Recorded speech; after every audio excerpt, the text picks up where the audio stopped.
যে আমরা সুজ্ঞান কার্যক্রম করার জন্য কাস্টমস হাউসে প্রতিদিন সকাল 10টা থেকে আমরা আসি, উপস্থিত হই ডকুমেন্ট সিরিয়াল দেওয়ার জন্য। কিন্তু এই কলম বিরতির কারণে আমাদের কাজের অনেক ক্ষতি হচ্ছে। প্রত্যেক দিন আসতেছি, 3টায় আসতেছি, যে কাজ করার 12 ঘন্টায় আমরা কাজটা সমাধান করতে পারি না, পেপার রেডি করতে পারি না। 2 ঘন্টার মধ্যে আমরা কেমনে পেপার রেডি করব?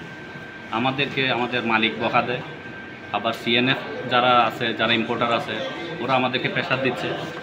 এখন আমরা কই যাব? এখন মাঝখানে পড়ে গেছে আমরা জেডি কাস্টম সরকার যারা আছে, যারা জেডি সরকার আছে ওরাই।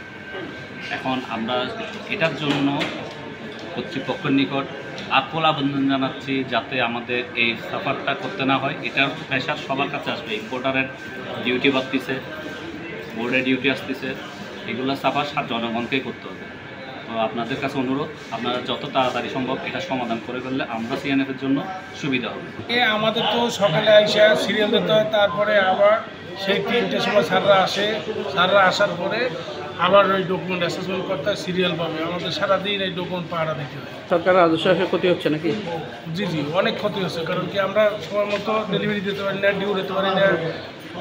আমাদের পোর্ট শিপিং সব ড্যামেজ দিন দিন বাড়ছে। যে আমরা সুজ্ঞান কার্যক্রম করার জন্য কাস্টমস হাউসে প্রতিদিন সকাল 10টা থেকে আমরা আসি, উপস্থিত হই ডকুমেন্ট সিরিয়াল দেওয়ার জন্য। কিন্তু এই কলম বিরতির কারণে আমাদের কাজের অনেক ক্ষতি হচ্ছে। একনল হ্যান্ড ওয়াশ 100% প্যারাবেন ফ্রি, তাই নিরাপদ হাতের জন্য আস্থা রাখুন একনলে। আমরা ঠিকমতো সময় মতো কাজগুলো করতে পারতেছি না, এই কারণে আমাদের পোর্ট শিপিং ড্যামারেজের কারণে ইম্পোর্টারের অনেক আর্থিক ক্ষতির সম্মুখীন হচ্ছে। সরকারের রাজস্ব হারাচ্ছে, সরকারের রাজস্ব কমে যাচ্ছে। সব দিক থেকেই আমরা অনেক কষ্টের মধ্যে আছি।